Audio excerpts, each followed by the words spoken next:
eyes barely open, still lying in bed, and the hand already knows exactly where the phone is, reaching for it before any conscious thought has even fully formed. Not out of genuine urgency, not because anything specific is actually expected, simply because the entire night has passed without knowing, and that specific unknowing, however small and however unremarkable it actually is, has become genuinely difficult to simply sit inside for even a few more minutes. Carl Jung's understanding of the mind's relationship to unresolved uncertainty offers a precise explanation for why this exact reach happens before genuine wakefulness has even arrived.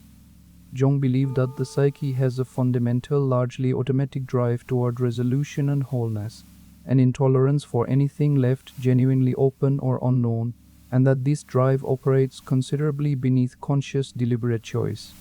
8 hours of sleep represents to this specific part of the mind 8 hours of genuine informational silence, a real gap in an otherwise continuous monitored stream of updates, messages, and events. And the very first act of the day becomes, for many people, an automatic attempt to close this gap immediately, before any other need, including the body's own genuine need for a few more minutes of rest, gets any real chance to register.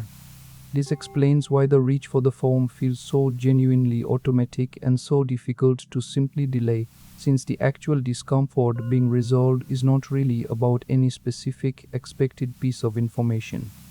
It is about the accumulated unresolved uncertainty of an entire unmonitored night.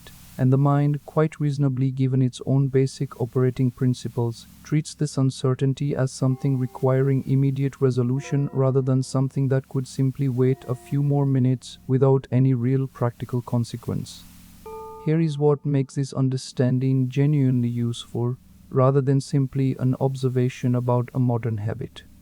This same drive toward immediate resolution long predates smartphones entirely, and it explains other older patterns as well.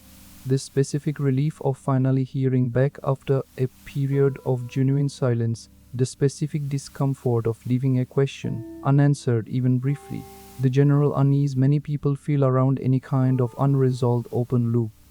The phone simply offers this old, ancient drive, an unusually immediate and unusually convenient tool for its automatic resolution, considerably faster and considerably more available than any previous era's version of the same underlying need. This also explains why the habit feels so difficult to simply stop through willpower alone, since the actual discomfort being managed is genuine and real, not merely a shallow, meaningless compulsion invented by the device itself. The phone did not create this underlying intolerance for unresolved uncertainty. It simply gave an old, genuine psychological pattern its fastest, most immediately available outlet, and removing the phone alone without addressing the underlying discomfort it has been resolving tends to simply produce the same old discomfort in a slightly different, less immediately soluble form. Here is what actually helps in working with this pattern directly.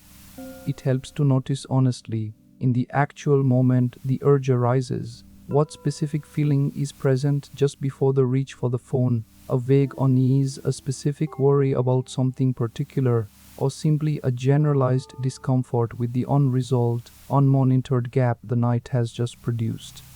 Naming the specific feeling directly, even briefly, tends to reduce some of its automatic pull, since a feeling that has been consciously named requires slightly less urgent automatic resolution than one that remains entirely vague and unexamined. There is a second thing worth practicing directly. It helps to build a small deliberate delay, even just a few minutes, between waking and actually reaching for the phone, using this time instead for something that engages the body directly. Stretching, a few slow breaths, simply noticing the room around you, since this practice offers the mind a different, considerably calmer way to re-engage with the day, one that does not depend entirely on immediately closing every accumulated the day, one that does not depend entirely on immediately closing every growth the moment consciousness returns. There is a third, genuinely useful piece worth understanding. This pattern is not evidence of a unique or unusual personal weakness.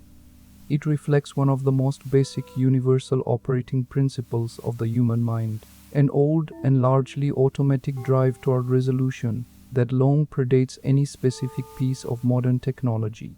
and recognizing this shared universal quality tends to soften the private individual shame many people quietly carry about, a habit that is in reality considerably more understandable than it feels in any single private moment of noticing it in yourself. If you recognize this specific pattern of reaching for your phone before you are even fully awake, hear this clearly. This was never simple weak willpower or an embarrassing personal flaw.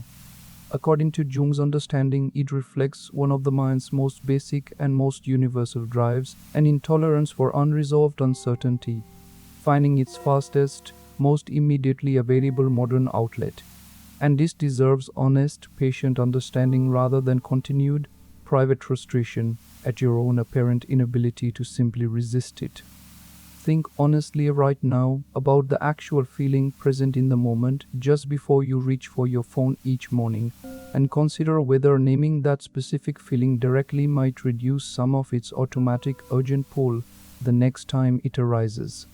Right below the single word for that specific feeling, naming it honestly and building a small deliberate delay before reaching for your phone is the real and practical way you begin working with this old, universal drive rather than simply being pulled along by it automatically each and every morning.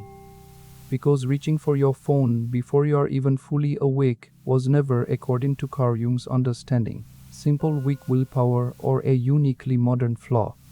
It was one of the mind's oldest, most universal drives, an intolerance for unresolved uncertainty, finding its fastest available outlet, and understanding this honestly was always more accurate and considerably kinder than the private frustration this habit has so often produced instead.